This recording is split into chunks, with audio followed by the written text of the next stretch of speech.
Entrepreneurship is a process.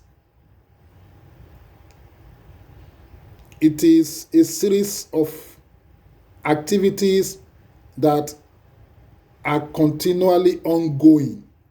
It's a process. It is the process of designing,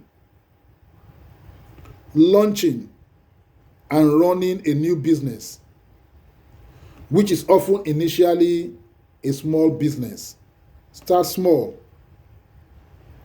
The people who create these businesses are called entrepreneurs. So as you can see, there are 3 areas of activity. Number 1 is to design the business, conceptualize it, all the plans, the feasibility studies, everything, put them together. And then 2, launch it. That is, build it into a physical reality. It moves away from the realm of ideas to something of substance. And then number 3, they run it. And then you turn on the engines and begin to run. That's the entrepreneur. The entrepreneur is one who builds his business around a network and builds a network around his business. So what that means, therefore, is that the entrepreneur can never stand alone. He builds a business around a network of people, because indeed he has to serve the people. He builds his business around a network of technology, computers, machinery. He builds his business around a network of communities, places. He builds his network across time zones, worldwide. And then, secondly, he also builds a network around his business. He builds a network around his business. Number 1 is that he builds his business around a network. And then number 2, he builds a network around his business. Awesome. So the entrepreneur, therefore, is a consummate networker. Why? Because this network that he builds is the leverage. Many of us go into business because we have a great product. We do not build, we do not build an ecosystem. That ecosystem is the network. We are not concerned with it. We have a great product, we go into the market and we launch and we are running. But often we fail. Especially when competition comes in. How many of us remember BlackBerry? BlackBerry was a super communication tool. Everything we are trying to do now, WhatsApp, Telegram, and everything, were all incorporated into BlackBerry at that time. And then Apple came up with iPhone, which was an inferior product to BlackBerry. However, because Apple built an ecosystem,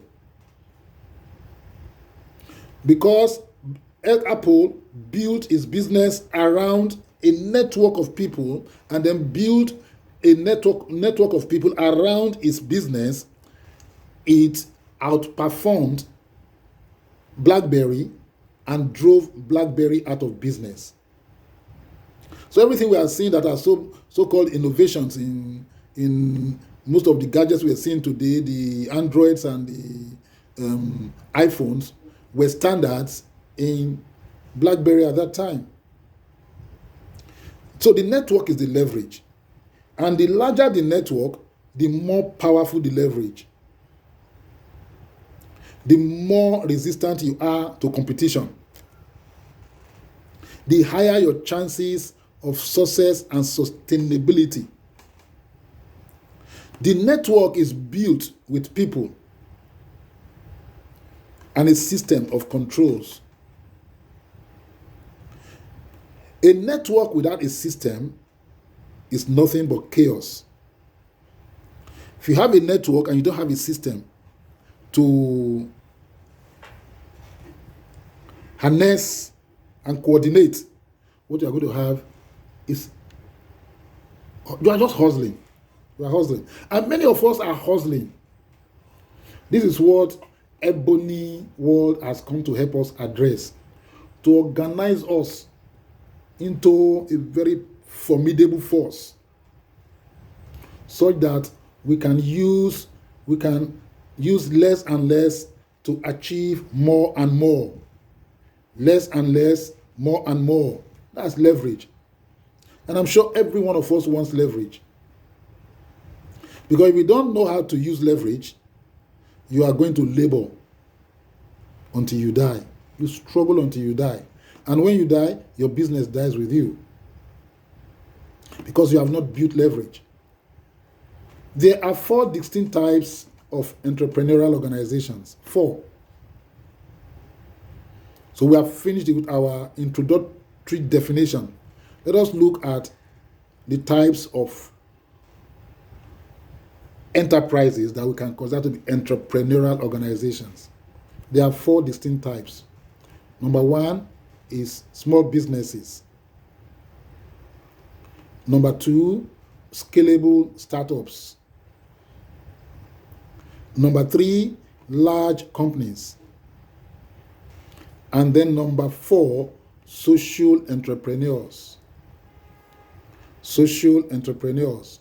So you find out where you are in these 4 divisions or compartments. What is a small business entrepreneur? A small business entrepreneur is usually a sole venture. I don't want to say a sole trader, a sole venture. Usually subsistent, structured trading, like a supermarket, where you employ people because you can't handle everything alone, but you are still in charge of your shop floor. You have salespeople, you have sales attendants, you have doorkeepers, you have cleaners, you have drivers, logistics. That's a sole venture. And it is structured to the extent that there's documentation, record keeping. From there, you can grow into something big. And that is what leads us to the next one, scalable. It's a scalable startup, where you start with one location and eventually you can have multi-locations. Example, Tasty Fried Chicken, TFC. Started from one location in Festac. Today it's all over Lagos. Global example, KFC.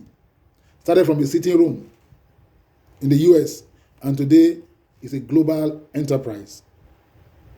Scalable startup. This has more to do with vision than initial size. So what vision do you have? So it's not the initial size, it is the vision. The Bible says, despise not the days of little beginnings. Every big thing started as a small thing. Usually, they search for venture capital once that model is in place. So once you have been able to achieve a model, that a working model, it becomes easy for you to now attract investors who are willing to put money into your business, either as investors or as lenders. But over time, this arrangement will be supplanted by a board, by management, executive management, and then records, forecasts.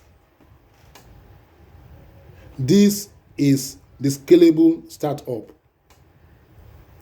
The next, of course, is the large company entrepreneurship.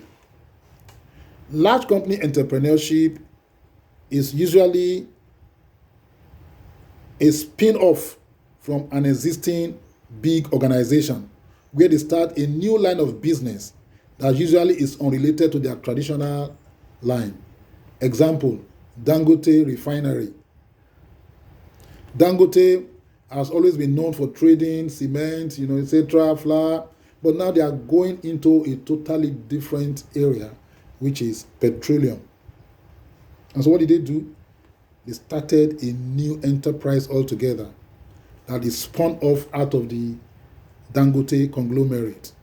So that's what we mean by large company entrepreneurship. Usually it is a new division, and then gradually it transitions from a division into a large company of its own that can rival and compete for economic space even against its mothership or mother company. Then finally is the social entrepreneurship. This usually starts as a foundation to address socio-economic problems, socio-economic gaps. The promoters may not be salaried, but they are focused on scalability.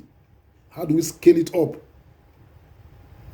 They are focused on asset leverage. They are focused on return on investments. They are focused on growth, just like any aggressive entrepreneur. And as we define this, clearly we, Ebony World, come to mind. So Ebony World is a social entrepreneurship. This captures us succinctly. So we have defined the small business entrepreneurship.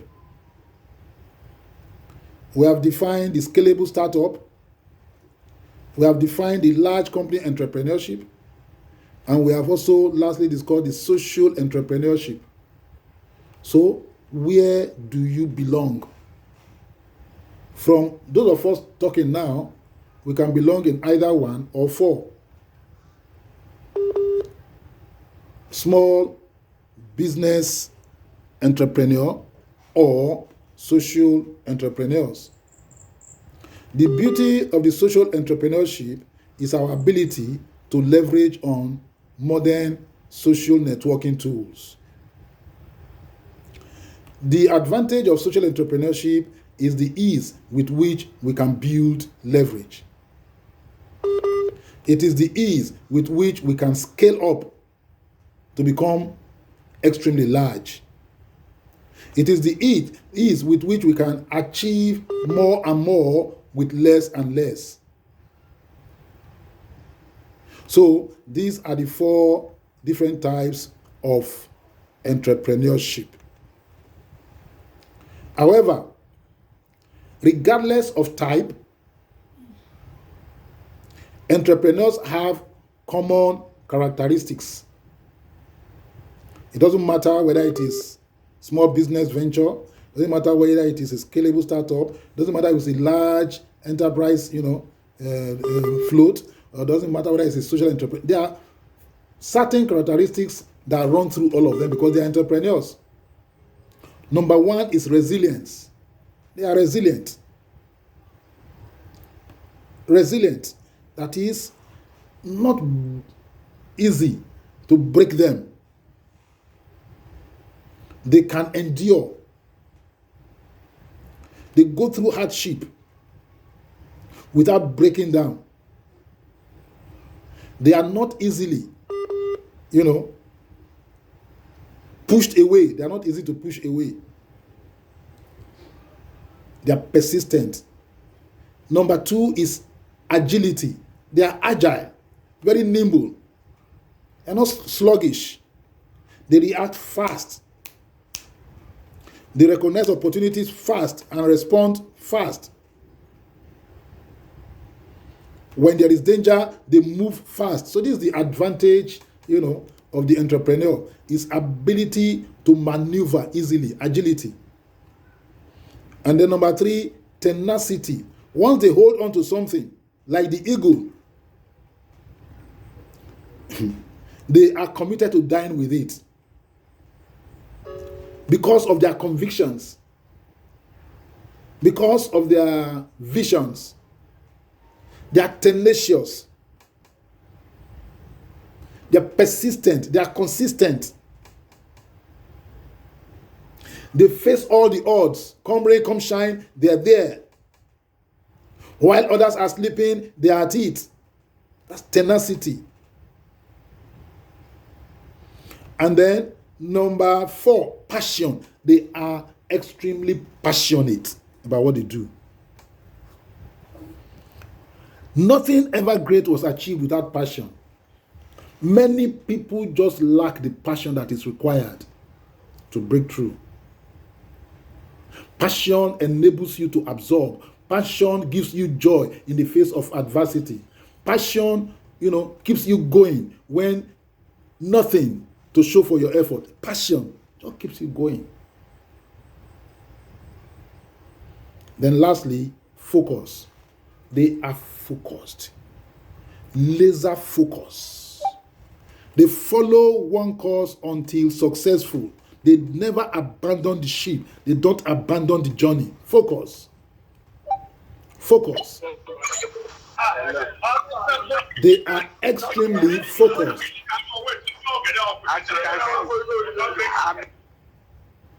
They are extremely focused. All of them are searching for a sustainable business model. So you must build a business model. That's important. Many of us do not have anything. We just wake up in the morning, we go to our place of business, we buy, we sell, we come back home. Sometimes we sell, sometimes we don't sell. Anyhow, well, it does. That's not the way it works. You must have a system where you deliver and you also get a feedback. Negative feedbacks are usually learning experiences. Because you don't have a business model, you tend to be swayed by every wind of adversity. So even though they have similarities, they also have differences. And what are these differences? We can itemize three differences between entrepreneurs. Number one is their risk appetite. That's normal. All of us have different risk appetite. Depends on where we are coming from, depends on our experiences, depends on our capabilities, depends on our capacity, depends on our education, depends on the resources available to us. So our risk appetites are different.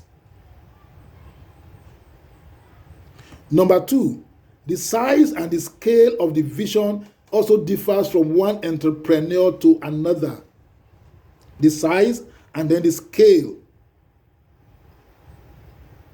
The vision can be for a small ecosystem, or it can be for the entire world, or it can be for the entire universe. I can't stop but refer again to Elon Musk, whose vision spans across our earth and goes across our system and goes to the entire universe. Many just want to conquer this world. They are happy with it. Many just want to conquer their country. They're happy with it. Many just want to conquer their state. They're happy with it. Many want to also be local champions wherever they are. It's a vision. So the size and the scale of the vision differs from one entrepreneur to another. And then finally, your personal financial goal. They are totally different. Some are thinking in millions. Some are thinking in billions. Some are thinking in trillions. Some are thinking in naira. Some are thinking in dollars. Some are thinking in bitcoins. So your personal financial goals are different. Even though we are all entrepreneurs. And those goals can change with time.